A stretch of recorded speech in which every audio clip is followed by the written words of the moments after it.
5-6 ದಿನಗಳ ಫೆನಾಮಿನ cockroach Janata party CJP. ನೆನ್ನೆ news ಅವರ್ನಲ್ಲಿ ಮೊದಲನೆಯ ಸುದ್ದಿ ಇದೇ ಇತ್ತು. ನ್ಯೂಸ್ ಅವರ್ಗೆ ಸ್ಟುಡಿಯೋ ಒಳಗೆ ಬರುವ ಸಂದರ್ಭದಲ್ಲಿ 1.6 ಮಿಲಿಯನ್ ಫಾಲೋವರ್ಸ್ ಇದ್ದರು. 16.6 ಅಂದರೆ 1,60,00,000 ಫಾಲೋವರ್ಸ್ ಇದ್ದರು. ಈಗ 2 ಕೋಟಿ ಆಗಿದ್ದಾರೆ. 24 ಗಂಟೆಗಳಲ್ಲಿ 40 ಲಕ್ಷ ಫಾಲೋವರ್ಗಳ ಸಂಖ್ಯೆ ಜಾಸ್ತಿ ಆಯಿತು. 21 ಮಿಲಿಯನ್ ಆಗಿದ್ದಾರೆ ನೋಡಿ. ಈಗ ನಿನ್ನೆ ಈ ಕಾಕ್ರೋಚ್ ಜನತಾ ಪಾರ್ಟಿಯ ಸಂಸ್ಥಾಪಕ, ಪಾರ್ಟಿ ಅಲ್ಲ, ಒಂದು ಸೋಷಿಯಲ್ ಮೀಡಿಯಾ ಮೂವ್ಮೆಂಟ್ನ ಸಂಸ್ಥಾಪಕ ದೀಪ್ತೆ ಒಂದು ಕರೆ ಕೊಟ್ಟಿದ್ದರು. ಅಭಿಜಿತ್ ದೀಪ್ತೆ ಒಂದು ಕರೆ ಕೊಟ್ಟಿದ್ದರು. BJPಯನ್ನು ಅನ್ಫಾಲೋ ಮಾಡೋ ಮೂಮೆಂಟ್ ಶುರು ಮಾಡೋಣ ಅಂತ. ಅದು ಎಷ್ಟರ ಮಟ್ಟಿಗೆ ವರ್ಕೌಟ್ ಆಯಿತು ಅಂತ ನೋಡಿದೆ ನಾನು. ವರ್ಕೌಟ್ ಆಗಿಲ್ಲ. 9.1 ಮಿಲಿಯನ್ಗೆ BJPಯ ಫಾಲೋವರ್ಸ್ಗಳ ಸಂಖ್ಯೆ ಜಾಸ್ತಿ ಆಯಿತು. ನೆನ್ನೆ 8.4 ಮಿಲಿಯನ್ ಇತ್ತಿದ್ದು. 8.4 ಮಿಲಿಯನ್ ಇದ್ದು 9.1 ಮಿಲಿಯನ್ಗೆ ಜಾಸ್ತಿ ಆಗಿದೆ. ಸಹಜ. ಈಗ BJPಯನ್ನು ಅನ್ಫಾಲೋ ಮಾಡುವ ಅಭಿಯಾನಕ್ಕೆ ಕರೆ ಕೊಟ್ಟಾಗ ಫಾಲೋ ಮಾಡಬೇಕಾದವ್ರು ಯಾರು? ಹೌದು, ಕರೆಕ್ಟ್ ಇದೆ ಅಭಿಯಾನ, BJPನ ಅನ್ಫಾಲೋ ಮಾಡ್ತೀವಿ ಅನ್ನೋರು ಯಾರು? BJPನ ಮೊದಲು ಫಾಲೋ ಮಾಡ್ತಿರೋರು. BJPಯನ್ನು ಅವರು ಫಾಲೋ ಮಾಡ್ತಿದ್ದಾರೆ ಅಂದರೆ BJPಯ ಬೆಂಬಲಿಗರಾಗಿ ಆಗಿದ್ದಾರೆ ಅಂತ ಅರ್ಥ. ಹಾಗಿದ್ದಾಗ ಅವರು ಯಾಕೆ ಕಾಕ್ರೋಚ್ ಜನತಾ ಪಾರ್ಟಿಯ ಸಂಸ್ಥಾಪಕರ ಕರೆಯ ಮೇರೆಗೆ BJPಯ ಅಕೌಂಟನ್ನು ಅನ್ಫಾಲೋ ಮಾಡ್ತಾರೆ? ಮತ್ತೆ ಅವರಲ್ಲೇ ಒಂದು ಮೂಮೆಂಟ್ ಶುರು ಆಗಿರ್ಬೋದು, ನಿಮ್ಮ ಸ್ನೇಹಿತರಿಂದಲೂ ಫಾಲೋ ಮಾಡಿಸಿ, ಅವರಿಂದಲೂ ಫಾಲೋ ಮಾಡಿಸಿ ಅಂತ. ಅದಕ್ಕೆ ನೋಡಿ 8.4 ಮಿಲಿಯನ್ ಇದ್ದದ್ದು 9.1 ಮಿಲಿಯನ್ಗೆ BJPಯ ಫಾಲೋವರ್ಸ್ಗಳ ಸಂಖ್ಯೆ ಬಂದು ನಿಂತಿದೆ. BJPಗಿಂತಲೂ ಕಾಂಗ್ರೆಸ್ಸಿನ ಫಾಲೋವರ್ಗಳ ಸಂಖ್ಯೆಯೇ ಜಾಸ್ತಿ, 13.4 ಮಿಲಿಯನ್. ಇವತ್ತು ಸ್ಪೆಸಿಫಿಕ್ಸಿಗೆ ಬಂದ ಹಂಗಿದೆ. ಅನೇಕ ವಿಷಯಗಳನ್ನು ಈ ಸೋಷಿಯಲ್ ಮೀಡಿಯಾ ಪ್ರೊಫೈಲ್ ರೇಸ್ ಮಾಡ್ತು. ಅವುಗಳ ಪೈಕಿ ಮುಖ್ಯವಾದದ್ದು question paper leak. NEET question paper leak ಆಯಿತು. ಮರುಪರೀಕ್ಷೆಗೆ ಕೇಂದ್ರ ಆದೇಶ ಮಾಡ್ತು. 4 ಮಕ್ಕಳು ಸೂಯಿಸೈಡ್ ಮಾಡಿಕೊಂಡು. ಇದಕ್ಕೆ ಯಾರೂ ಹೊಣೆಗಾರರಿಲ್ಲವೇ? ಪ್ರಶ್ನೆಯನ್ನು ಎತ್ತಿದ್ದಾರೆ. ಧರ್ಮೇಂದ್ರ ಪ್ರಧಾನ್ ಕೇಂದ್ರ ಶಿಕ್ಷಣ ಸಚಿವರ ರಾಜೀನಾಮೆಗೆ ಆಗ್ರಹ. ಕಾಕ್ರೋಚ್ ಜನತಾ ಪಾರ್ಟಿಯ ಸೋಷಿಯಲ್ ಮೀಡಿಯಾ ಪೋಸ್ಟ್ ಇದು. Petition to sack the education minister. ಸಹಿ ಸಂಗ್ರಹ ನಡೀತಾ ಇದೆಯಂತೆ. 4,43,379 ಸಹಿಗಳಾಗಿದ್ದಾವಂತೆ.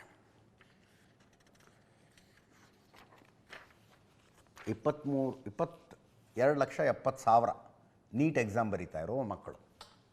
4,42,807 ಇದುವರೆಗೂ ಆಗಿರುವ ಸಹಿಗಳ ಸಂಗ್ರಹ.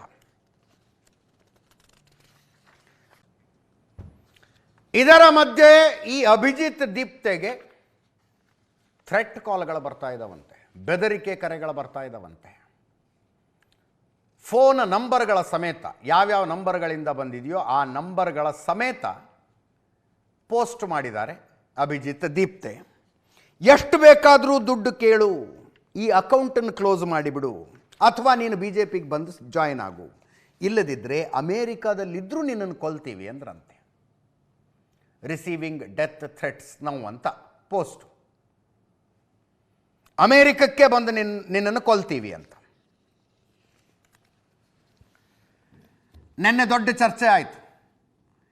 ಈ ನೆನ್ನೆಗೆ 16.6 ಮಿಲಿಯನ್ ಇತ್ತು, ಇವತ್ತು 20 ಮಿಲಿಯನ್ ಆಗಿದೆ. ಈ ಫಾಲೋವರ್ಗಳು ಎಲ್ಲಿದ್ದಾರೆ ಅಂತ. ನಿಜವಾಗಲೂ ಭಾರತದಲ್ಲಿದ್ದಾರಾ, ನಿಜವಾಗಲೂ ಭಾರತೀಯರಾ ಅನ್ನೋ ಪ್ರಶ್ನೆ ಇತ್ತು. BJP ನಾಯಕರುಗಳು ಇದೊಂದು ಪೋಸ್ಟ್ ಹಾಕಿದ್ರು. 49% ಫಾಲೋವರ್ಸ್ ಪಾಕಿಸ್ತಾನದಲ್ಲಿದ್ದಾರೆ ಅಂತ. ಇದು ನಂಬುವಂಥದ್ದಾಗಿರಲಿಲ್ಲ. ನೆನ್ನೆನೇ ಹೇಳಿದೆ ನಾನು. ಇಂಥದ್ದೊಂದು ಪೋಸ್ಟನ್ನು BJP ನಾಯಕರು ಹಾಕಿದ್ದಾರೆ ಅಂತ ಹೇಳಿದೆ ನಾನು. 49% ಪಾಕಿಸ್ತಾನದಲ್ಲಿದ್ದಾರೆ ಅಂತಲ್ಲ. ಇದಕ್ಕೆ ಕೌಂಟರ್ ಅನ್ನೋ ಹಾಗೆ ಅಭಿಜಿತ್ ದೀಪ್ತೆ 94.9% ಭಾರತೀಯರಿದ್ದಾರೆ ನನ್ನ ಫಾಲೋವರ್ಸು ಅಂತ ಒಂದು ಸ್ಕ್ರೀನ್ಶಾಟ್ ಹಾಕಿತ್ತು, ಒಂದು ಪೋಸ್ಟ್ ಹಾಕಿದ್ದು. ಇದನ್ನು ಕೂಡ ನಂಬುವಂಥದ್ದಲ್ಲ. ಇದು ನಂಬುವಂಥದ್ದಲ್ಲ. ನೀವು ಇನ್ಸ್ಟಾಗ್ರಾಮ್ನಲ್ಲಿ, ನೀವೇ ಇನ್ಸ್ಟಾಗ್ರಾಮ್ನಲ್ಲಿ ಇರ್ತೀರಿ, ನೀವೊಂದು ಪೋಸ್ಟ್ ಮಾಡಿರ್ತೀರಿ. ನಿಮ್ಮ ಪೋಸ್ಟನ್ನು ಯಾರ್ಯಾರು ಎಲ್ಲೆಲ್ಲಿಂದ ನೋಡಿದ್ರು ಅಂತ ಕ್ಲಿಕ್ ಮಾಡಿದ್ರೆ ನಿಮಗೆ ಡೀಟೇಲ್ ಬಂದುಬಿಡುತ್ತೆ ಅದರದ್ದು. ಅದ್ರ ಫಾರ್ಮ್ಯಾಟೇ ಬೇರೆ ಇರುತ್ತೆ. ನಿಮ್ಮ ಫಾಲೋವರ್ಗಳ ಪೈಕಿ ಯಾರ್ಯಾರು ಎಲ್ಲೆಲ್ಲಿ ಅವರು ಅನ್ನುವುದನ್ನು ಕ್ಲಿಕ್ ಮಾಡಿದ್ರೆ ಬೇರೆ ಇದೇ ಫಾರ್ಮ್ಯಾಟಲ್ಲಿ ಬರುತ್ತದು. ಈ ಅಭಿಜಿತ್ ದೀಪ್ತೆ ಕಾಕ್ರೋಚ್ ಜನತಾ ಪಾರ್ಟಿಯ ಸಂಸ್ಥಾಪಕರು ನಿಜವಾಗಿಯೂ ಜನರನ್ನು ನಂಬಿಸುವುದಾಗಿದ್ದರೆ ಆ ಫಾರ್ಮ್ಯಾಟ್ನಲ್ಲಿ ಒಂದು ಸ್ಕ್ರೀನ್ಶಾಟ್ ಹಾಕಿಬಿಟ್ಟಿದ್ರೆ ನಾವೇ ತೋರಿಸ್ತಿದ್ವಿ.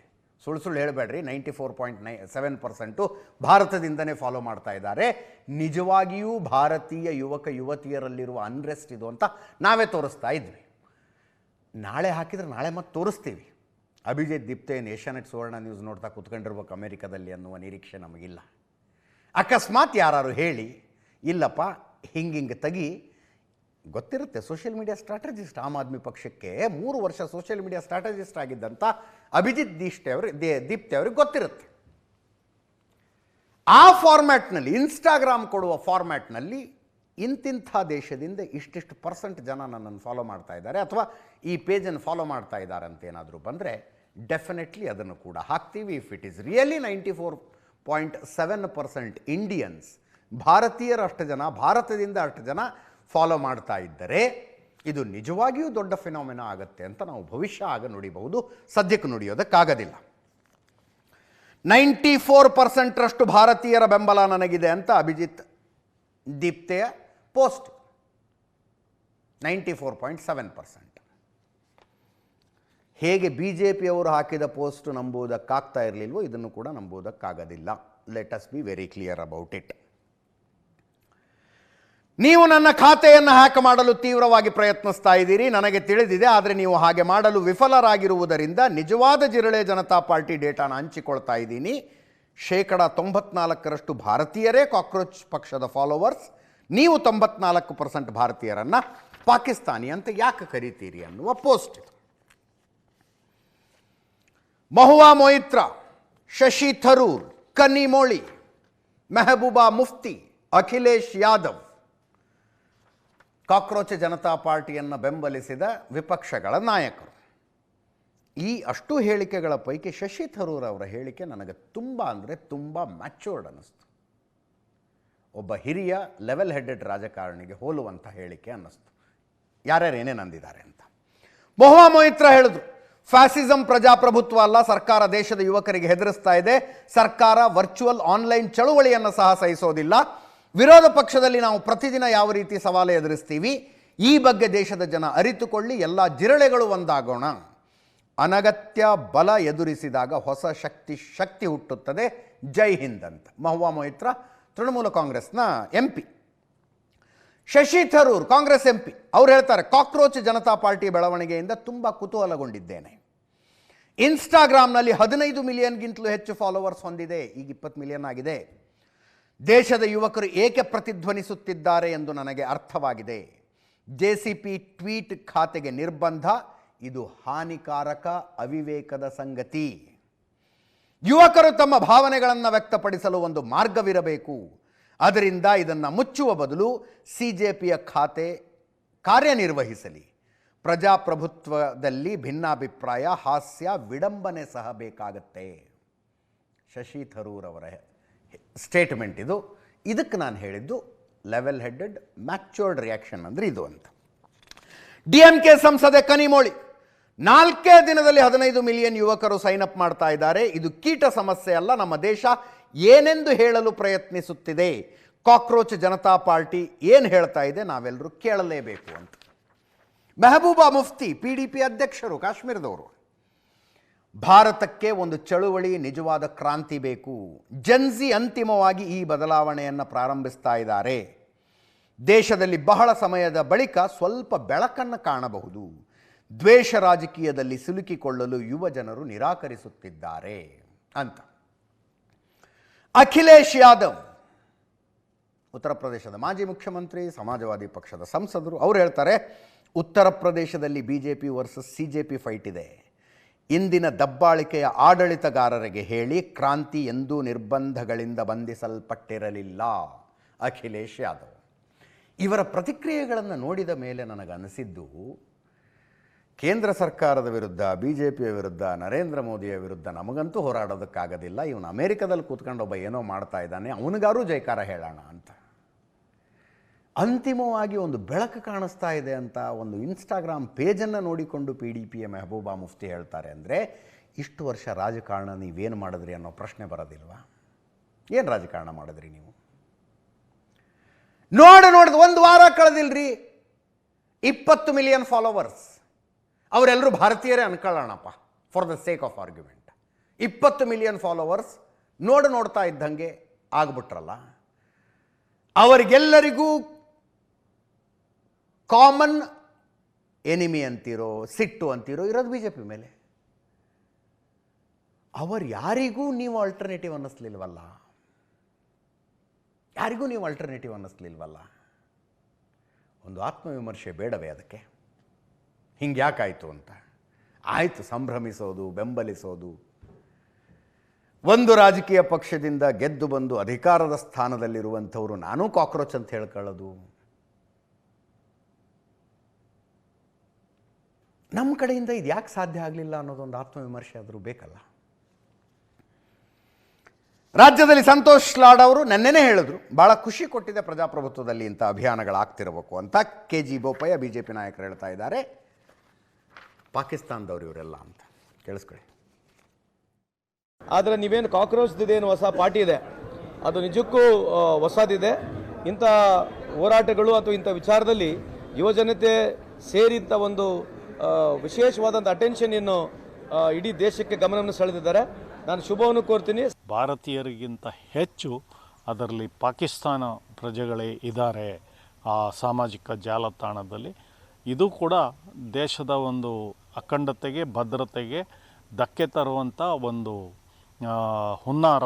ಜನ ಇದರ ಬಗ್ಗೆ ಜಾಗೃತರಾಗಬೇಕು. ಆ ಕಾಕ್ರೋಚ್ ಪಾರ್ಟಿ ಅಂತ ಹೇಳುವಂಥದ್ದೇ ಭಾರತ ವಿರೋಧಿ ಅನ್ನುವಂಥದ್ದು ಮೇಲ್ನೋಟಕ್ಕೆ ಗೊತ್ತಾಗುತ್ತೆ. ಅದರಲ್ಲಿ ಮುಖ್ಯಮಂತ್ರಿಗಳಾದ ಸಿದ್ದರಾಮಯ್ಯನವರು ಕೂಡ ಇದಕ್ಕೆ ಬೆಂಬಲಿಸಿರೋದು ದೊಡ್ಡ ದುರಂತನೇ.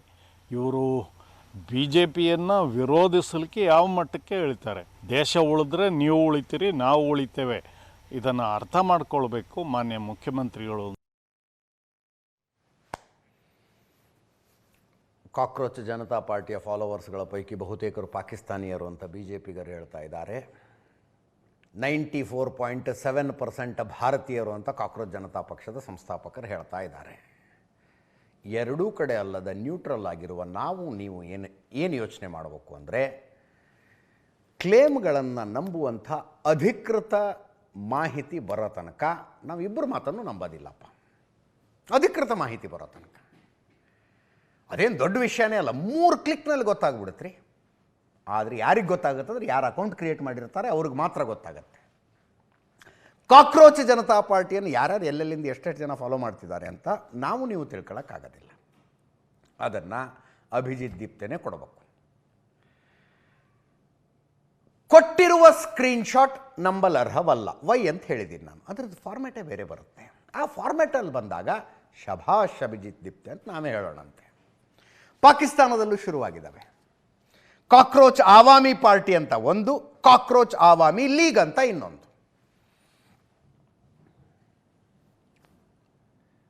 ನೋಡಿ, ಯೋಚನೆ ಮಾಡಿರಿ, 145 ಕೋಟಿ ಭಾರತೀಯರಿದ್ದೀವಿ. ಈ ಕಾಕ್ರೋಚ್ ಆವಾಮಿ ಪಾರ್ಟಿಯನ್ನು, ಕಾಕ್ರೋಚ್ ಆವಾಮಿ ಲೀಗನ್ನು ಭಾರತೀಯರು ಫಾಲೋ ಮಾಡಿಬಿಡೋದಪ್ಪ. ಪಾಕಿಸ್ತಾನದಲ್ಲಿ ದೊಡ್ಡ ಸುದ್ದಿ ಆಗುತ್ತದು.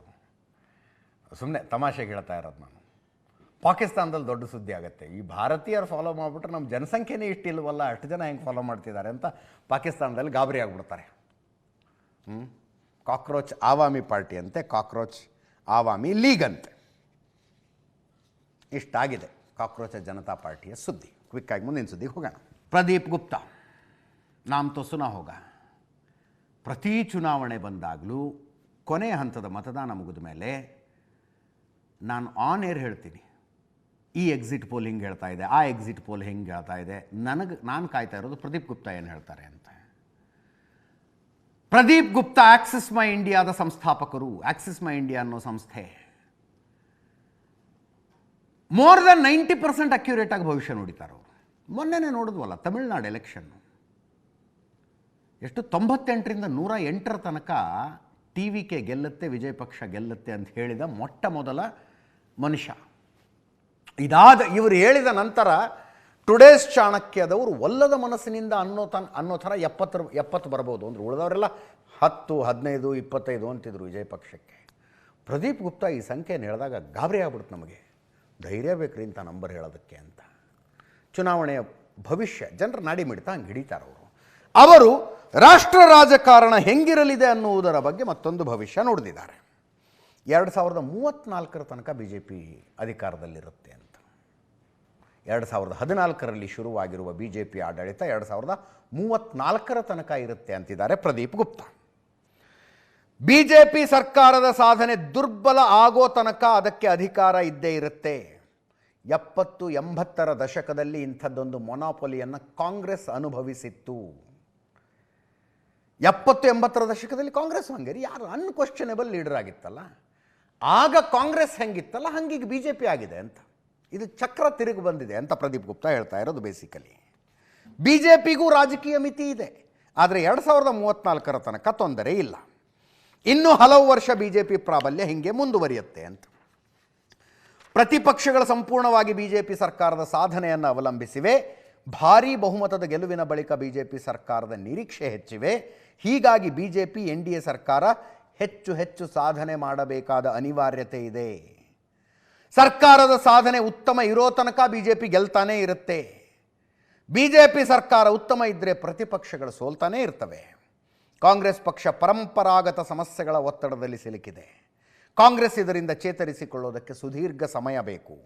ಸದ್ಯ ಕೇಂದ್ರದಲ್ಲಿನ ಮೋದಿ ಸರ್ಕಾರದ ಮೇಲಿನ ನಿರೀಕ್ಷೆಗಳು ಜಾಸ್ತಿ ಇದ್ದಾವೆ ಅಂತ ಪ್ರದೀಪ್ ಗುಪ್ತಾ ಆಕ್ಸಿಸ್ ಮೈ ಇಂಡಿಯಾದ ಸಂಸ್ಥಾಪಕರ ಭವಿಷ್ಯ ಇದು. ನೆಕ್ಸ್ಟ್ ಇಯರ್ ಫೆಬ್ರವರಿ ಬೇಡ ಮಾರ್ಚ್ನಲ್ಲಿ ಉತ್ತರ ಪ್ರದೇಶ ಎಲೆಕ್ಷನ್ ಇದೆ. ಉತ್ತರ ಪ್ರದೇಶದಲ್ಲಿ ಎಲೆಕ್ಷನ್ ಏನಾಗ್ಬೋದು ಅಂತ ಕೇಳಿದ್ದಕ್ಕೆ ಅವ್ರು ಹೇಳಿದ್ದಾರೆ, ಯೋಗಿ ಆದಿತ್ಯನಾಥ್ ಆಡಳಿತದ ಬಗ್ಗೆ ಜನಾಭಿಪ್ರಾಯ ಸಂಪೂರ್ಣ ಪಾಸಿಟಿವ್ ಇದೆ. ಆದರೆ ಉತ್ತರ ಪ್ರದೇಶದ ರಾಜಕೀಯ ಯಾವಾಗ ಹೆಂಗೆ ಟರ್ನ್ ತಗೊಳತ್ತೋ ಹೇಳೋದಕ್ಕೆ ಬರೋದಿಲ್ಲ. ಆದ್ದರಿಂದ ಉತ್ತರ ಪ್ರದೇಶದಲ್ಲಿ ಇವರೇ ಗೆಲ್ತಾರೆ ಇವರೇ ಸೋಲ್ತಾರೆ ಅಂತ ನಾನು ಹೇಳೋದಕ್ಕೆ ತಯಾರಿಲ್ಲ ಅಂದರು ಅವರು. ಈ ಕ್ಷಣದಲ್ಲಿ ಯೋಗಿ ಆದಿತ್ಯನಾಥ್ ಅವರ ಆಡಳಿತದ ಪರವಾಗಿ ಉತ್ತರ ಪ್ರದೇಶದ ಜನ ಇದ್ದಾರೆ. ಬಟ್ ಉತ್ತರ ಪ್ರದೇಶದಲ್ಲಿ ರಾಜಕಾರಣದ ಹವಾ ಯಾವ ಕ್ಷಣದಲ್ಲಾದರೂ ಬದಲಾಗಿಬಿಡಬಹುದು. ನಾನು ಭವಿಷ್ಯ ಹೇಳೋದಕ್ಕೆ ತಯಾರಿಲ್ಲ ಉತ್ತರ ಪ್ರದೇಶದ್ದು ಅಂದರು. ಪ್ರಧಾನಿ ನರೇಂದ್ರ ಮೋದಿ ಅವರು 6 ದಿನಗಳ 5 ದೇಶಗಳ ವಿದೇಶ ಯಾತ್ರೆ ಮುಗಿಸ್ಕೊಂಡು ಬಂದರು. ಬಂದ ಮೇಲೆ ಅವ್ರು ತಮ್ಮ ಕೆಲಸಕ್ಕೆ ತಾವು ಶುರು ಹಚ್ಕೊಂಡಿದ್ದಾರೆ. ಬಟ್ ಆ ವಿದೇಶ ಪ್ರವಾಸದ ಚರ್ಚೆಗಳೇ ಮುಗಿತಾ ಇಲ್ಲ. ಚರ್ಚೆಗಳಾಗಬೇಕು, ಆಗಬಾರ್ದು ಅಂತಲ್ಲ, ಬಟ್ ಏನು ಚರ್ಚೆ ಆಗಬೇಕು? 5 ದೇಶಗಳ ಪೈಕಿ ಒಂದೇ ಅರಬ್ ರಾಷ್ಟ್ರ ಯುನೈಟೆಡ್ ಅರಬ್ ಎಮಿರೇಟ್ಸ್, ಇನ್ನು 4 ಯುರೋಪಿಯನ್ ರಾಷ್ಟ್ರಗಳು. ಚರ್ಚೆ ಆಗಬೇಕಾಗಿದ್ದು ಅಲ್ಲಿ ಆದ ಒಪ್ಪಂದಗಳು, ಅದರಿಂದ ಭಾರತಕ್ಕೆ ಲಾಭನ ನಷ್ಟನ, ಭಾರತದ ಹಿತಾಸಕ್ತಿಯನ್ನು ಈ ಸರ್ಕಾರ ಎತ್ತಿ ಹಿಡಿತಾ ಬಲಿ ಕೊಡ್ತಾ, ಯಾವ್ಯಾವ ಅಗ್ರಿಮೆಂಟ್ನಿಂದ ಏನೇನು ಲಾಭ ಆಗುತ್ತೆ ಏನೇನು ನಷ್ಟ ಆಗುತ್ತೆ. ಬೇಡಪ್ಪ, ಭಾರತದಲ್ಲಿ ಕಾರ್ಪೊರೇಟ್ ಸಂಸ್ಥೆಗಳಿದಾವಲ್ಲ ಅದಾನಿ ಅಂಬಾನಿ, ಅವ್ರಿಗೇನಾದ್ರು ಲಾಭ ಮಾಡಿಕೊಡೋದಕ್ಕೆ ಹೋಗಿದ್ರ? ಇವೆಲ್ಲ ಚರ್ಚೆ ಆದರೆ ಈ ಚರ್ಚೆಗಳು ದೇಶದ ಜನರಿಗೆ ವೈಸ್ ಡಿಸಿಷನ್ ಮಾಡೋದಕ್ಕೆ ಹೆಲ್ಪ್ ಆಗ್ತವೆ. ಚರ್ಚೆಗಳಾಗಬೇಕಾಗಿದ್ದದು. ಬಟ್ ಅನ್ಫಾರ್ಚುನೇಟ್ಲಿ ನೋಡಿ ಎಂತೆಂಥ ಡೀಲ್ಗಳು ಸೈನ್ ಆಗಿದ್ದಾವೆ. ಚರ್ಚೆ ಅಂತ ಆಗ್ತಾ ಇರೋದು ಆ ಮೆಲೋಡಿ ಚಾಕ್ಲೇಟ್ ತಂದೆ. 50 ರೂಪಾಯಿದು ಒಂದು ಚಾಕ್ಲೇಟ್ ಪ್ಯಾಕ್ ತಗೊಂಡೋಗಿದ್ರಪ್ಪ ಇಟಲಿಯ ಪ್ರಧಾನಿಗೆ ಕೊಡುವುದಕ್ಕೆ. ಅದನ್ನು ಇಟಲಿ ಪ್ರಧಾನಿ ಜಾರ್ಜಿಯಾ ಮೆಲನಿ ಒಂದು ರೀಲ್ಸ್ ಮಾಡಿ ಸೋಷಿಯಲ್ ಮೀಡಿಯಾಗೆ ಹಾಕಿದ್ರು. ಏನೇನು ಕಮೆಂಟು, ಏನೇನು ಮಾತು. ರಾಹುಲ್ ಗಾಂಧಿಯವರು ರಾಯಬರೇಲಿಯಲ್ಲಿ ವೇದಿಕೆಯ ಭಾಷಣದಲ್ಲಿ ಅದನ್ನು ಮಾತಾಡ್ತಾರೆ. ಮಾತಾಡಿದ ಧಾಟಿ, ಹಾವ ಭಾವ ವಿಪಕ್ಷ ನಾಯಕರಿಗೆ ಸೂಟಾಗ ಹಂಗಿರಲಿಲ್ಲ ಅಂತ ನನ್ನ ಅಭಿಪ್ರಾಯ. ವಿಪಕ್ಷ ನಾಯಕರಿಗೆ ಸೂಟಾಗ ಹಂಗಿರಲಿಲ್ಲ. ಇವತ್ತು BK ಹರಿಪ್ರಸಾದ್ ಅವರು ಮಾತಾಡಿದ್ದಾರೆ ನೋಡಿ. 75 ವರ್ಷದ ಮುದಿಯ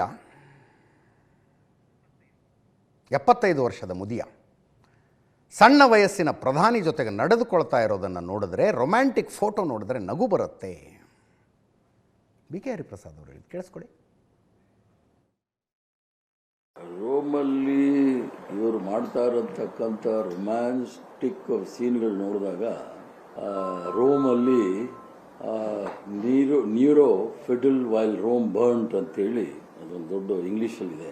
75 ವರ್ಷದ ಮುದಿಯ ಈ ಒಂದು ಸಣ್ಣ ವಯಸ್ಸಿನ ಪ್ರಧಾನಮಂತ್ರಿ ಜೊತೆ ಚಾಕ್ಲೇಟ್ ಹಂಚ್ಕೊಳ್ಳೋದು ನೋಡಿದಾಗ ಅದನ್ನು ಏನಂತ ಕೇಳ್ತೀರಾ, ಅದಕ್ಕೆ ಆ ಸೀನ್ ನೋಡಿದಾಗ ನಗೆ ಬರುತ್ತೆ. ಪಶ್ಚಿಮ ಏಷ್ಯಾದ ಸಮಸ್ಯೆಯಿಂದ ಉಂಟಾಗಿರ್ತಕ್ಕಂಥ ಬಹಳ ದೊಡ್ಡ ಸಮಸ್ಯೆಗಳು. 3 ದಿವಸಕ್ಕೆ ಒಂದ್ಸಲಿ ಪೆಟ್ರೋಲ್ ಡೀಸೆಲ್ ಬೆಲೆ ಏರಿಸ್ತಾ ಇದ್ದಾರೆ. ಸಂಪೂರ್ಣ ಗಂಭೀರವಾದ ಪರಿಸ್ಥಿತಿ ಇದ್ದಾಗ ಫಾರಿನ್ ಟೂರ್ ಮಾಡಿಕೊಂಡು ದೇಶದ ಜನಕ್ಕೆ ಇವರು ಕತೆ ಹೇಳ್ತಾ ಇರೋದು ನೋಡಿದ್ರೆ ಅದೇ ರೋಮ್ ಕತೆ ಹೇಳ್ದಂಗೆ ಆಗುತ್ತೆ. ಅದಕ್ಕೆ ಆಸ್ಟ್ರಿಚ್ ಅಂತ ಹೇಳ್ತಾರೆ, ಅದಕ್ಕೆ ಒಂದು ಅದೇನೋ ಪಕ್ಷಿ ಅದು ಬಿರುಗಾಳಿ ಬಂದಾಗ ಮರುಭೂಮಿನಲ್ಲಿ ತಲೆ ಹಾಕೊಂಡು ನಿಂತ್ಕೊಂಡ್ಬಿಡುತ್ತೆ. ಬಿರುಗಾಳಿನ ಯಾವ ರೀತಿ ಫೇಸ್ ಮಾಡಬೇಕು ಅನ್ನೋ ಬದಲು ಆ ಥರ ಈ ನರೇಂದ್ರ ಮೋದಿ ಅವರು ಮೆಲೋನಿಗೆ ಚಾಕ್ಲೇಟ್ ಅಂತ ಕೊಡ್ಬಿಟ್ಟು ಆ ಪಾರ್ಲೆ ಕಂಪನಿದು ಶೇರ್ ಸ್ವಲ್ಪ ಜಾಸ್ತಿ ಮಾಡ್ಸಕ್ಕೆ ಅಲ್ಲೂ ವ್ಯಾಪಾರ ಮಾಡಕ್ಕೆ ಹೊರಟ್ಬಿಟ್ಟೆ. ರಾಜ ವ್ಯಾಪಾರಿ ಆದಾಗ ಪ್ರಜೆ ಬಿಕಾರಿ ಆಗ್ತಾನೆ ಅಂತೇಳಿ ಬಹಳ ಸ್ಪಷ್ಟವಾಗಿ ಚಾಣಕ್ಯ ನೀತಿ ಅಂತ ಹೇಳಿದ್ದಾರೆ. ನನಗೇನು ಗೊತ್ತಿಲ್ಲ, ಕೇಳಿ ತಿಳ್ಕೊಂಡಿರೋದು ಅಷ್ಟೇ.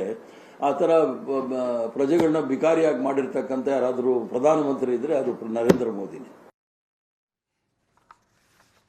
75 ವರ್ಷದ ಮುದಿಯ ಸಣ್ಣ ವಯಸ್ಸಿನ ಪ್ರಧಾನಿಯ ಜೊತೆಗೆ ರೊಮ್ಯಾಂಟಿಕ್ ಫೋಟೋ ನೋಡಿದ್ರೆ ನಗು ಬರುತ್ತೆ. ಚಾಕ್ಲೇಟ್ ತಿನ್ನಿಸ್ತಾ ಇರೋದು ನಾಟ್ ಇನ್ ಗುಡ್ ಟೇಸ್ಟ್. ರಾಜಕಾರಣ ಈ ಹಂತಕ್ಕೆ ಇಳಿಬಾರ್ದು. ಆಮೇಲೆ ಈ ಥರದ ಮಾತುಗಳನ್ನು ಕೇಳಿದಾಗ ಅನಾಯಾಸವಾಗಿ ನಮಗೆ ಇತಿಹಾಸ ನೆನಪಾಗ್ಬಿಡುತ್ತೆ ರೀ. ಅನಾಯಾಸವಾಗಿ ಇತಿಹಾಸ ನೆನಪಾಗ್ಬಿಡುತ್ತೆ. ಮೊನ್ನೆ ಹಿಂಗೆ ಡಿಬೇಟ್ನಲ್ಲಿ ನಾಗರಾಜ್ ಯಾದವ್ ಅವರಿದ್ದರು, ವಿಧಾನ ಪರಿಷತ್ ಸದಸ್ಯರೇ. ಅವರಂದರು ಪ್ರಧಾನಿ ನರೇಂದ್ರ ಮೋದಿ ಎಷ್ಟು 1000 ಕೋಟಿಯ ಫ್ಲೈಟ್ನಲ್ಲಿ ಓಡಾಡ್ತಾರೆ, 8,000 ಕೋಟಿನೋ 9,000 ಕೋಟಿ ಏನೋ ಅಂದರು ಅವರು. ಆ ಅಂಥ ಫ್ಲೈಟ್ನಲ್ಲಿ ಓಡಾಡ್ತಾರೆ. ನಾನಂದೆ, ಈ ದೇಶ ಏನೇನು ನೋಡಿದೆ ರೀ? ಪ್ರಧಾನಮಂತ್ರಿಗಳ ಮೊಮ್ಮಕ್ಕಳ ಬರ್ಡೇಗಳ ಗೌರ್ಮೆಂಟ್ ಫ್ಲೈಟ್ನಲ್ಲಿ ಆಗ್ತಾ ಇದ್ವಪ್ಪ, ಸರ್ಕಾರದ ಫ್ಲೈಟ್ನಲ್ಲಿ. ಬರ್ಡೇಗಳು, ಕೇಕ್ ಕಟ್ಟಿಂಗ್ ಸೆರೆಮನಿಗಳಾಗ್ತಾ ಇದ್ವು ವಿಮಾನದಲ್ಲಿ. ಅದನ್ನು ನೋಡಿಲ್ವೇ ದೇಶ? ಹೆಂಡತಿ ತವ್ರ ಮನೆಯಿಂದ ಜನ ಬಂದಿದ್ದಾರೆ ಅನ್ನುವ ಕಾರಣಕ್ಕೆ ಒಂದು ಪಿಕ್ನಿಕ್ ಅರೇಂಜ್ ಆಗುತ್ತೆ. ಮಾಡಬಾರ್ದು ಅಂತಲ್ಲ, ಪಿಕ್ನಿಕ್ ಮಾಡಬೇಕು, ಪ್ರಧಾನ ಮನುಷ್ಯರೇ ಅವರು. ಆದರೆ ಆ ಪಿಕ್ನಿಕ್ಕಿಗಾಗಿ ಭಾರತೀಯ ನೌಕಾಪಡೆಯ ಯುದ್ಧ ಹಡಗುಗಳು ಹೋಗ್ತಾವ್ರಿ ಅಲ್ಲಿಗೆ, ಟು ಎಂಟರ್ಟೈನ್. INS ವಿರಾಟ್ ಹೋಗಿತ್ತು. ಭಾರತೀಯ ನೌಕಾಪಡೆ ಹೆಲಿಕಾಪ್ಟರ್ಗಳು ಹೋಗ್ತವೆ ಪಿಕ್ನಿಕ್ಕಿಗೆ, ಹೆಂಡತಿ ತವ್ರ ಮನೆಯವರು ಬಂದಿದ್ದಾರೆ ಅಂತ. ಪ್ರಧಾನಮಂತ್ರಿಗಳಿಗೆ ಸಿಗರೆಟ್ ಸೇರ್ಬೋದಕ್ಕಾಗಿತ್ತು, ಅವ್ರದ್ದು ಬ್ರ್ಯಾಂಡ್ ಇರಲಿಲ್ಲ. 555 2 ಸಿಗರೆಟ್ ತರೋದಕ್ಕೆ ವಿಮಾನಗಳು ಎಲ್ಲೆಲ್ಲಿಂದ ಎಲ್ಲೆಲ್ಲಿಗೆ ಹಾರಾಡೋದು ಅಂತ ಗೊತ್ತಿಲ್ವಾ? ದೇಶದ ಜನರಿಗೆ ಗೊತ್ತಿಲ್ವಾ? ಆ ಕಾಲ ನೋಡಿದೆ ಇದು ದೇಶ, ಆ ಕಾಲನೂ ನೋಡಿದೆ ನಮ್ಮ ದೇಶ. 75ರ ಮುದಿಯ ಸಣ್ಣ ವಯಸ್ಸಿನ ಪ್ರಧಾನಿ ಜೊತೆಗೆ ಚಾಕ್ಲೇಟ್ ತಿನ್ನಿಸೋದು ರೊಮ್ಯಾಂಟಿಕ್ ಫೋಟೋ ಅಂತೆ. BK ಹರಿಪ್ರಸಾದ್ ಅವರು ಹೇಳ್ತಾ ಇರೋದು. ನೆನ್ನೆ ಡಿಬೇಟಲ್ಲೂ ಹಾಗೆ ಬಂತು ಇದೇ ವಿಷಯ. ನಾನಂದೆ, 50 ರೂಪಾಯಿ ಚಾಕ್ಲೇಟ್ ಕೊಡ್ತಾ ಇರೋ ವಿಡಿಯೋ ಅದು. ಭಾರತದ ಡೆಪ್ಯೂಟಿ ಹೈಕಮಿಷನರ್ ಹೆಂಡತಿಗೆ ಸಿಗರೇಟ್ ಅಂಟಿಸ್ತಾ ಇರೋದಲ್ಲ. ಬಾಯಲ್ಲಿ ಸಿಗರೇಟ್ ಇಟ್ಕೊಂಡು ಡೆಪ್ಯೂಟಿ ಹೈಕಮಿಷನರ್ ವಿಮಾನದಲ್ಲಿ ಡೆಪ್ಯೂಟಿ ಹೈಕಮಿಷನರ್ ಹೆಂಡತಿಗೆ ವಿಮಾನದಲ್ಲಿ ಕೂತ್ಕೊಂಡು ಬೆಂಕಿಗೀರಿ ಸಿಗರೇಟ್ ಅಂಟಿಸ್ತಾ ಇರೋ ಫೋಟೋ ಅಲ್ಲ ಸ್ವಾಮಿ ಅದು. ದೇಶ ನೋಡಿಲ್ವಾ ಅದನ್ನೆಲ್ಲ?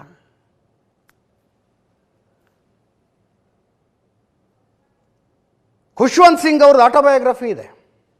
ಎಂಥ truth, lies and little malice, if I am not wrong. Khushwant Singh ತೆಗೆದು ನೋಡಿ. ಅದರಲ್ಲಿ Khushwant Singh for a brief period ಇಂಗ್ಲೆಂಡಿನ ರಾಯಭಾರ ಕಚೇರಿಯಲ್ಲಿ ನೌಕರಿ ಮಾಡ್ತಿರ್ತಾರೆ, ಲಂಡನ್ನಲ್ಲಿ. ಪಂಡಿತ್ ಜವಾಹರ್ಲಾಲ್ ನೆಹರು 1948 ಅಕ್ಟೋಬರ್ನಲ್ಲಿ ನಡೆದ ಘಟನೆ ಇದು. ಅವರು ಲಂಡನ್ನಿಗೆ ವಿಸಿಟ್ ಮಾಡಬೇಕಾಗಿರುತ್ತೆ. ಒಬ್ಬೊಬ್ಬರಿಗೂ ಒಂದೊಂದು ಜವಾಬ್ದಾರಿ ಕೊಟ್ಟಿರ್ತಾರೆ.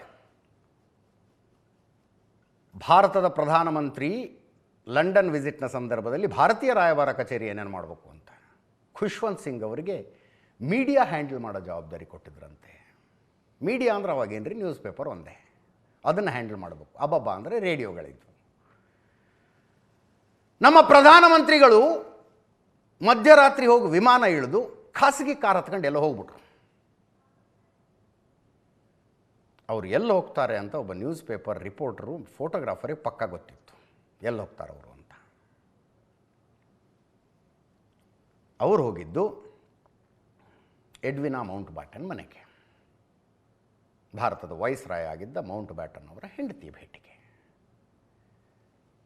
ಮಧ್ಯರಾತ್ರಿ ಈ ಪೇಪರ್ನ ಫೋಟೋಗ್ರಾಫರು ಆ ಮನೆಯ ಹೊರಗಡೆ ಒಂದು ಕಡೆ ಬಚ್ಚಿಟ್ಕೊಂಡು ಕೂತ್ಕೊಂಡಿರ್ತಾನೆ. ಪಂಡಿತ್ ಜವಾಹರ್ಲಾಲ್ ನೆಹರು ಅವರು ಹೋಗಿ ಕಾರ್ ಇಳಿದು ಬಾಗಿಲ ಹತ್ರ ಹೋದಾಗ ಎಡ್ವಿನಾ ಮೌಂಟ್ ಬ್ಯಾಟನ್ ಬಂದು ಬಾಗಿಲು ತೆಗೆದಿದ್ದು ಫೋಟೋ ತೆಗೆದುಬಿಡ್ತಾರೆ ಅವರು. ಫೋಟೋ ಮಾರನೇ ದಿವಸ ಫ್ರಂಟ್ ಪೇಜ್ನಲ್ಲಿ ಆ ಫೋಟೋ ದೊಡ್ಡದಾಗಿ ಪ್ರಿಂಟ್ ಆಗುತ್ತೆ. ಡೈಲಿ ಹೆರಾಲ್ಡ್ ಅನ್ನುವ ನ್ಯೂಸ್ ಪೇಪರ್ನಲ್ಲಿ ದೊಡ್ಡದಾಗಿ ಪ್ರಿಂಟ್ ಆಗಿಬಿಡುತ್ತೆ. ಪಂಡಿತ್ ಜವಾಹರ್ಲಾಲ್ ನೆಹರು ಅವರಿಗೆ ನಖಶಿಕಾಂತಕ ಸಿಟ್ಟು ಬಂದುಬಿಡುತ್ತಂತೆ. ಮೀಡಿಯಾ ಮಿಸ್ಮ್ಯಾನೇಜ್ಮೆಂಟ್ ಇದು ಅಂತ, ಮೀಡಿಯಾ ಮಿಸ್ಮ್ಯಾನೇಜ್ಮೆಂಟ್ ಇದು. ಖುಷ್ವಂತ್ ಸಿಂಗ್ ಅವ್ರನ್ನ ಕರೆದು ಬಾಯಿ ಬಂದಂಗೆ ಬೈದ್ಬಿಟ್ರಂತೆ, ಸರಿಯಾಗಿ ಮೀಡಿಯಾ ಹ್ಯಾಂಡಲ್ ಮಾಡೋದಕ್ಕೆ ಬರೋದಿಲ್ಲ ನಿಮಗೆ, ಇದು ಹೆಂಗೆ ಬಂತಿದು ಅಂತ. ಖುಷ್ವಂತ್ ಸಿಂಗ್ ನೀವು ಅಲ್ಯಾಕೆ ಹೋದ್ರಿ ಅಂತ ಖುಷ್ವಂತ್ ಸಿಂಗ್ ಕೇಳಿ, ನೀವು ಅಲ್ಯಾಕೆ ಹೋದ್ರಿ? ಇಂಥದ್ದನ್ನೆಲ್ಲ ನೋಡಿದೆ ರೀ ಈ ದೇಶ. ಒಂದು ಮೆಲೋಡಿ ಚಾಕ್ಲೇಟ್ ತಗೊಂಡು ಹೋಗಿದ್ದು, ಅದ್ರ ಜೊತೆಗೆ ಅವರೇನೋ ಪಂಡಿತ್ ಭೀಮ್ಸೇನ್ ಜೋಶಿ ಅವ್ರದ್ದು ಗಾಯನಗಳ ಸಿಡಿ ಗಿಡಿ ಕೊಟ್ರಂತೆ. ಮೆಲೋಡಿ ಚಾಕ್ಲೇಟ್ ತಗೊಂಡು ಹೋಗಿದ್ದು, ಅದಕ್ಕೆ 75 ವರ್ಷದ ಮುದಿಯ ಅನ್ನಿಸ್ಕೋಬೇಕ ಮೋದಿ? ಮೋದಿ ಟೀಕಾತೀತರಲ್ಲ, ಪ್ರಶ್ನಾತೀತರಲ್ಲ. ಕೇಂದ್ರ ಸರ್ಕಾರ ಟೀಕಾತೀತವಲ್ಲ, ಪ್ರಶ್ನಾತೀತವಲ್ಲ. ಬಟ್ ಏನು ಟೀಕೆ ಮಾಡ್ತಿದ್ದೀರಿ, ಏನು ಪ್ರಶ್ನೆ ಮಾಡ್ತಿದ್ದೀರಿ? BJP ಅನ್ನುವ ಪಕ್ಷ ಪ್ರಶ್ನಾತೀತವಲ್ಲ, ಅಲ್ಲವೇ ಅಲ್ಲ, ಆಗಲೂಬಾರದು. ಬಟ್ ಏನು ಪ್ರಶ್ನೆ ಆಗ್ತಿರೋದು, ಏನು ಟೀಕೆ ಆಗ್ತಿರೋದು?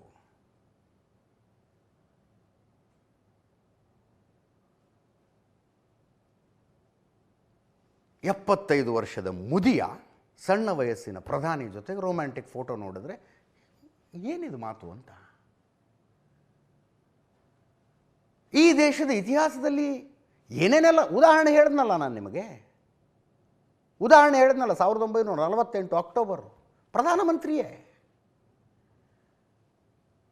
ದೇಶಕ್ಕೆ ಸ್ವಾತಂತ್ರ್ಯ ಸಿಕ್ಕ 1.5 ವರ್ಷ ಆಗಿಲ್ಲ ಸ್ವಾಮಿ ಇನ್ನು. ಆವಾಗ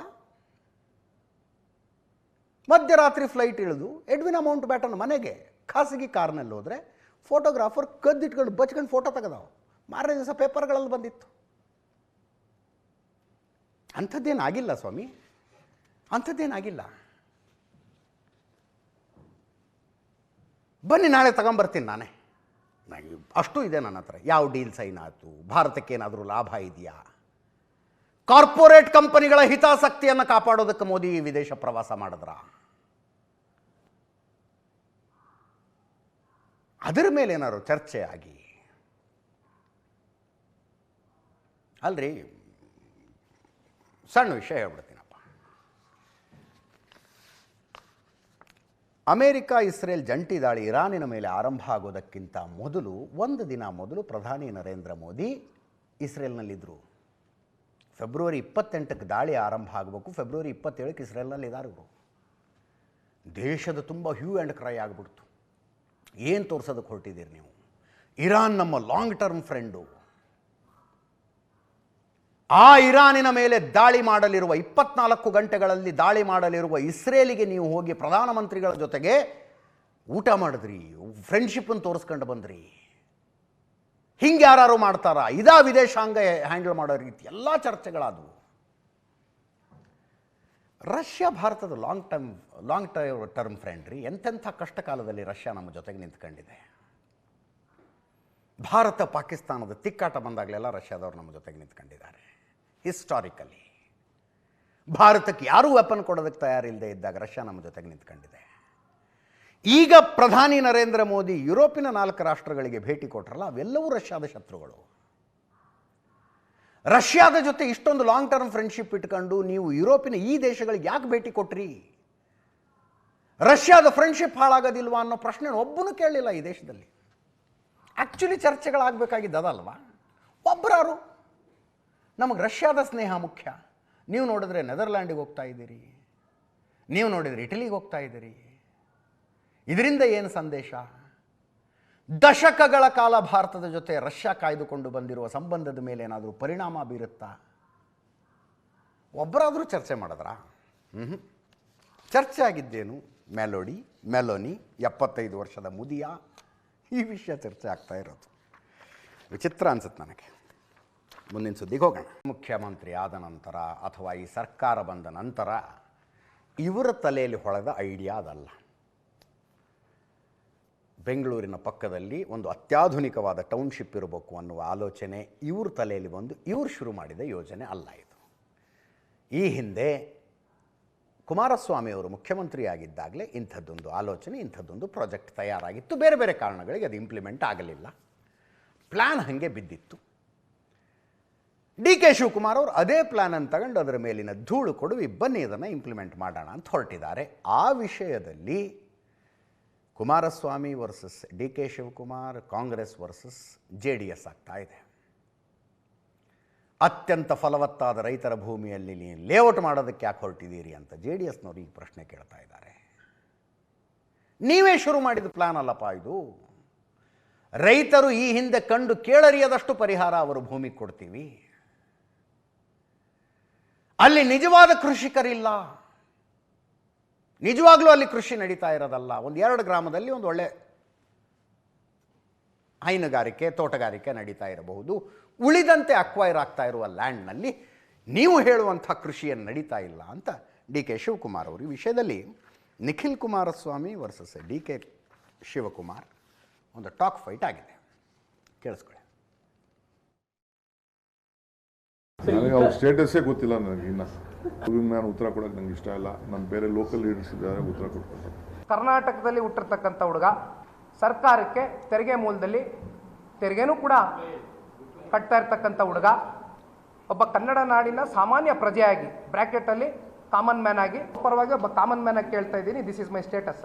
ಉಪಮುಖ್ಯಮಂತ್ರಿಗಳಿಗೆ ಏನಾದರೂ ನಿಜವಾದಂಥ ಕಾಳಜಿ ನಮ್ಮ ರೈತರ ಪರವಾಗಿದ್ದರೆ ದಯವಿಟ್ಟು ಹಳ್ಳಿಗಳಿಗೆ ಒಂದ್ಸಲಿ ಬರಲಿ. ನಿಖಿಲ್ ಕುಮಾರಸ್ವಾಮಿ ಟೈಮ್ ಕೊಡ್ತಾನೆ ಕಾಮನ್ ಮ್ಯಾನ್ ಆಗಿ. ನನಗೆ ಆ ಹುದ್ದೆ ಬೇಕಾಗಿಲ್ಲ. ಕಾಮನ್ ಮ್ಯಾನ್ ಆಗಿ ಒಬ್ಬ ಕನ್ನಡಿಗನಾಗಿ ನಾ ಬರ್ತೀನಿ.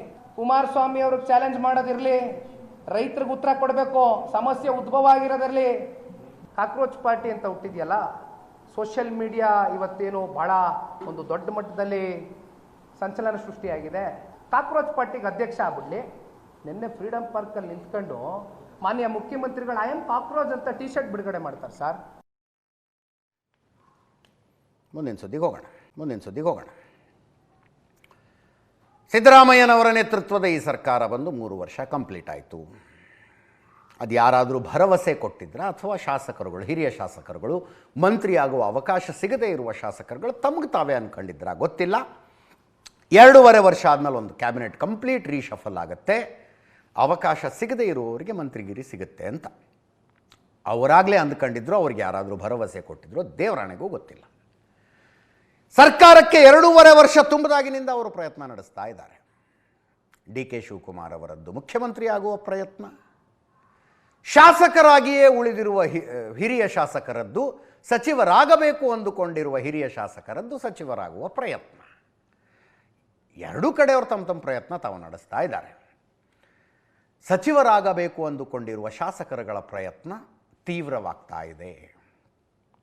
ಕೆಲವು ತಿಂಗಳುಗಳ ಮುಂಚೆ ಡೆಲ್ಲಿಗೆ ಒಂದು ಟೀಮ್ ಹೋಗಿತ್ತು.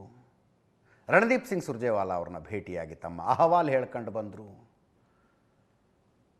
5 ಸ್ಟೇಟ್ ಎಲೆಕ್ಷನ್ ಮುಗಿದು ಬಿಡ್ಲಪ್ಪ, ಅಲ್ಲಿ ತನಕ ಯಾರು ಬರೋಕ್ಕೆ ಹೋಗಬೇಡಿ ಅಂದರು. ಈಗ ಮುಗೀತಲ್ಲ 5 ಸ್ಟೇಟ್ ಎಲೆಕ್ಷನ್ನು. ಮತ್ತೊಂದು ಟೀಮ್ ದಿಲ್ಲಿಗೆ ಹೋಗಿದೆ. KC ವೇಣುಗೋಪಾಲ್ರನ್ನು ಭೇಟಿ ಆಗ್ತಾರಂತೆ. ಇವತ್ತೇನ ಸಂಜೆ ಭೇಟಿ ಆಗ್ತಾರೆ ಅಂತಿತ್ತು, ಆಗಿರಬಹುದು. ರಾಹುಲ್ ಗಾಂಧಿಯವರ ಟೈಮ್ ಕೇಳ್ತಾ ಇದ್ದಾರಂತೆ.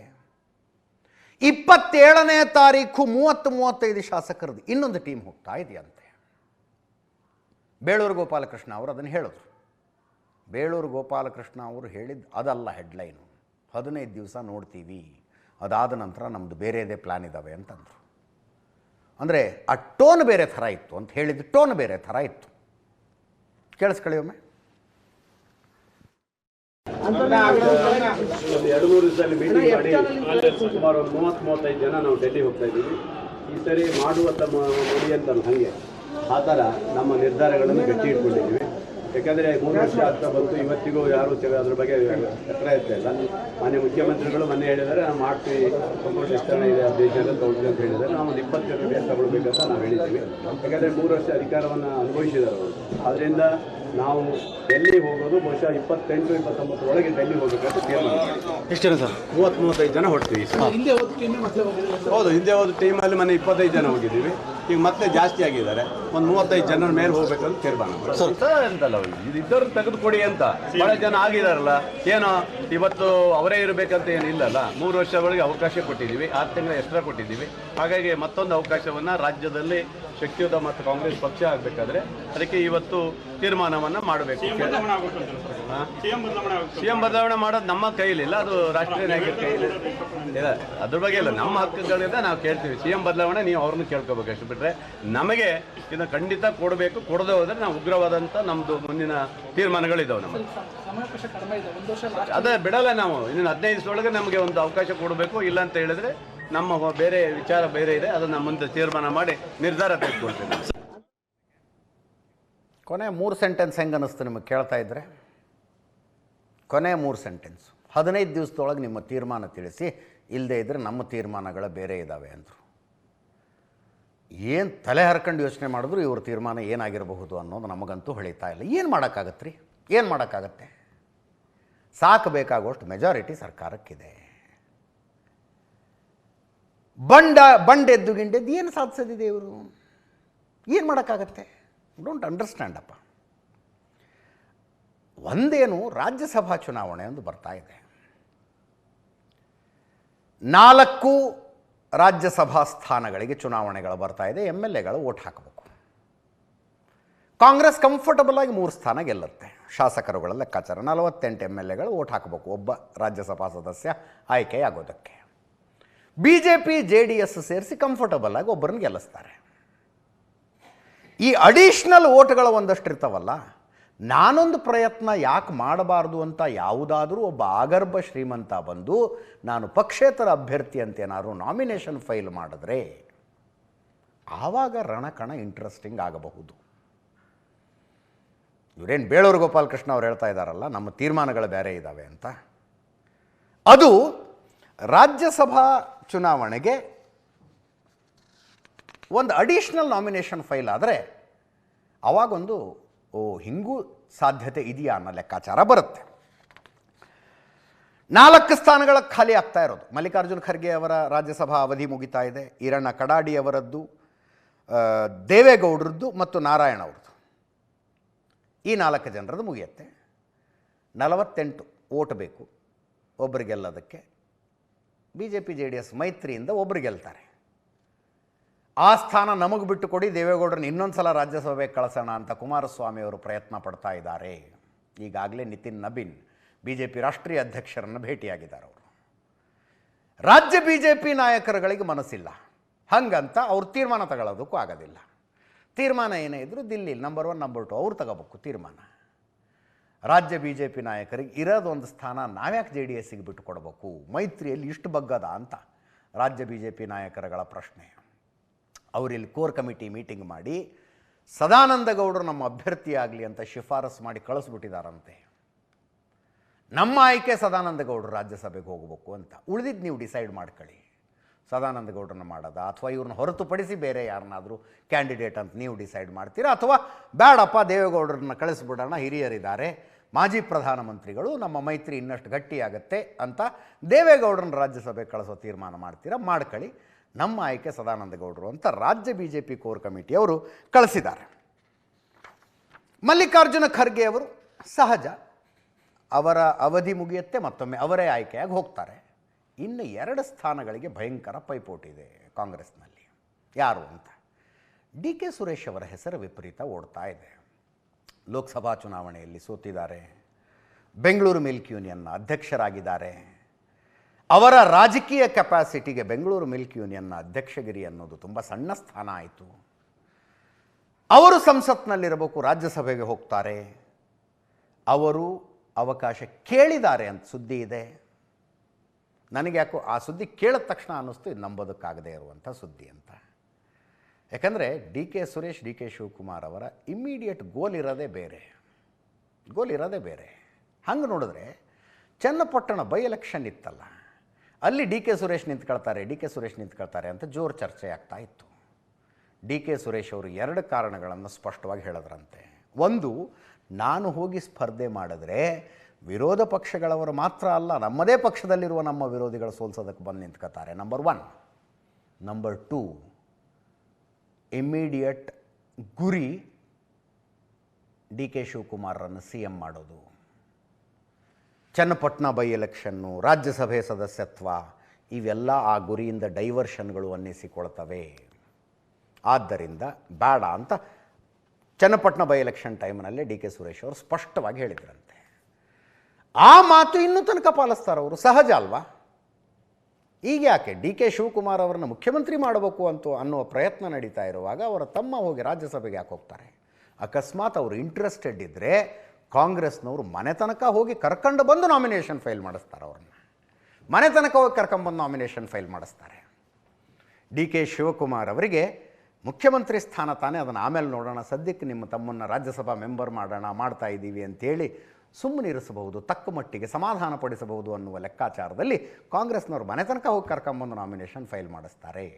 ಆದ್ದರಿಂದ ಡಿ ಕೆ ಶಿವಕುಮಾರ್ ಅವರು ಹೇಳಿದ್ದಾರೆ ಅದನ್ನು, he is not an aspirant ಅಂತ. ಕೇಳಿಸ್ಕೊಳ್ಳಿ. ಡಿ ಕೆ ಸುರೇಶ್ ಅವರು ರಾಜ್ಯಸಭೆಗೆ ಏನೋ ಆಕಾಂಕ್ಷಿ ಅಂತ ಹೇಳಿ ಅವೆಲ್ಲ ಸುಳ್ಳು. ಯಾವ ಸುರೇಶು ಇಲ್ಲ, ನಮ್ಮ ಕುಟುಂಬದಿಂದ ಬೇರೆ ಯಾವುದೂ ಇಲ್ಲ. ಎಲೆಕ್ಷನಲ್ಲಿ ಸೋತಿದ್ದಾನೆ, ಆಯಿತು. ಈಗ KMF ಅಲ್ಲಿ ಬೆಂಗಳೂರು ಮಿಲ್ಕ್ ಕೆಲಸ ಮಾಡಿದಾನೆ, ಅವೆಲ್ಲ ಸುಳ್ಳು. ನನ್ನ ತಮ್ಮ ಯಾವುದಕ್ಕೂ ಅರ್ಜಿ ಹಾಕಕ್ಕೆ ತಯಾರಿಲ್ಲ. ಸರ್, ಈಗ ಡಿ ಕೆ ಸುರೇಶ್ ಅವರು ರಾಜ್ಯಸಭೆಗೆ ಏನೋ ಆಕಾಂಕ್ಷಿ ಅಂತ ಹೇಳಿ ಅವೆಲ್ಲ ಸುಳ್ಳು. ಯಾವ ಸುರೇಶು ಇಲ್ಲ, ನಮ್ಮ ಕುಟುಂಬದಿಂದ ಬೇರೆ ಯಾವುದೂ ಇಲ್ಲ. ಎಲೆಕ್ಷನಲ್ಲಿ ಸೋತಿದ್ದಾನೆ, ಆಯಿತು. ಈಗ KMF ಅಲ್ಲಿ ಉಳಿದಂತೆ ಬೇರೆ ಬೇರೆ ಆಕಾಂಕ್ಷಿಗಳ ಪಟ್ಟಿ ಇದೆ, ನಮ್ಮ ರಿಪೋರ್ಟರ್ಗಳು ಕೊಟ್ಟಿದ್ದಾರೆ. ಇವರ ಪೈಕಿ ಯಾರಿಗೆ ಸಾಧ್ಯತೆ ಇದೆ, ಯಾರಿಗೆ ಸಾಧ್ಯತೆ ಇಲ್ಲ, ನಿಮಗೂ ಒಂದು ರಾಜಕೀಯ ಸೂಜುಬೂಜಿದೆಯಲ್ಲ, ಅದರ ಮೇಲೆ ಲೆಕ್ಕ ಹಾಕ್ಕೊಳ್ಳಿ.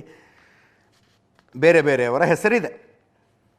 BV Srinivas, Mohan Katarki, Anjali Nimbalkar, Mansoor Ali Khan, professor Rajeev Gowda, Margaret Alva, L Hanumanthaiah, ಈ ಹೆಸರುಗಳು ಉಳಿದಂತೆ ಇದ್ದಾವೆ. ಜಾತಿ ಲೆಕ್ಕಾಚಾರ, ಪ್ರಾಂತ್ಯದ ಲೆಕ್ಕಾಚಾರ, ಅದರ ಜೊತೆಗೆ ವಿಧಾನ ಪರಿಷತ್ ಎಲೆಕ್ಷನ್ನೂ ಬರ್ತಾ ಇದ್ದಾವೆ. ದಾವಣಗೆರೆ ದಕ್ಷಿಣದ ಮುಸ್ಲಿಂ ಅಸಮಾಧಾನವನ್ನು ಸಮಾಧಾನಗೊಳಿಸಬೇಕು ಅಂದರೆ ರಾಜ್ಯಸಭೆಗೆ, ವಿಧಾನ ಪರಿಷತ್ತಿಗೆ ಎಲ್ಲ ಅವಕಾಶ ಕಲ್ಪಿಸಿಕೊಡಬೇಕಾಗತ್ತೆ. ಅದೆಲ್ಲದರ ಲೆಕ್ಕಾಚಾರದ ಮೇಲೆ ನೀವು ತಿಳ್ಕೊಳ್ಳಿ ಯಾರಿಗೆ ಅವಕಾಶ ಸಿಗಬಹುದು ಇಲ್ಲಿ ಅಂತ. JDSನವ್ರದ್ದು ಮಾತ್ರ ಅದೊಂದು ಪ್ರಯತ್ನ ನಡೀತಾ ಇದೆ. ದೇವೇಗೌಡರನ್ನು ಮೈತ್ರಿ ಕ್ಯಾಂಡಿಡೇಟ್ ಮಾಡಿ ರಾಜ್ಯಸಭೆಗೆ ಕಳಿಸಬೇಕು ಅಂತ. ನರೇಂದ್ರ ಮೋದಿ ದೇವೇಗೌಡರ ಕೆಮಿಸ್ಟ್ರಿ ಬಹಳ ಚೆನ್ನಾಗಿದೆ, ತುಂಬ ಗೌರವ ಕೊಡ್ತಾರೆ ದೇವೇಗೌಡರು ಅಂದರೆ ನರೇಂದ್ರ ಮೋದಿ. ಅಮಿತ್ ಶಾ ಇದಕ್ಕೆ ಒಪ್ಕೊಳ್ಬಹುದು ಅಂತ, ಈ ಪ್ರಪೋಸಲ್ಲಿಗೆ ಒಪ್ಕೊಳ್ಬಹುದು ಅಂತ. ರಾಜ್ಯ BJP ನಾಯಕರಿಗೆ ನಾನು ಆಗಲೇ ಹೇಳಿದ ಹಾಗೆ ಇದು ಇಷ್ಟ ಇಲ್ಲ. ಅವ್ರು ಹೇಳ್ತಾ ಇರೋದು, ಹೌದು ದೇವೇಗೌಡರು ಹಿರಿಯರು, ಅವರು ಮಾಜಿ ಪ್ರಧಾನಿ, ತುಂಬ ದೊಡ್ಡ ನಾಯಕರು, ಅವರನ್ನು BJP ಶಾಸಕರುಗಳ ಸಂಖ್ಯೆ ಜಾಸ್ತಿ ಇರುವ ಇನ್ಯಾವುದಾದರೂ ರಾಜ್ಯದಿಂದಲೂ ರಾಜ್ಯಸಭೆಗೆ ಕಳಿಸ್ಬೋದು. ಕರ್ನಾಟಕದಿಂದ ಸದಾನಂದ ಗೌಡರು ಈ ಸಲ ಹೋಗಲಿ ಅಂತ, ರಾಜ್ಯಸಭೆಗೆ ಹೋಗಲಿ ಅಂತ BJP ನಾಯಕರುಗಳು ಹೇಳ್ತಾ ಇದ್ದಾರಂತೆ. ಇದರೊಂದಿಗೆ ಇವತ್ತಿನ ನ್ಯೂಸ್ ಅವರ್ ಮುಗಿಸ್ತಾ ಇದ್ದೀವಿ. ನೇರ ದಿಟ್ಟ ನಿರಂತರ ಸುದ್ದಿಗಾಗಿ ನೋಡ್ತಾ ಇರಿ ಏಷ್ಯಾನೆಟ್ ಸುವರ್ಣ ನ್ಯೂಸ್.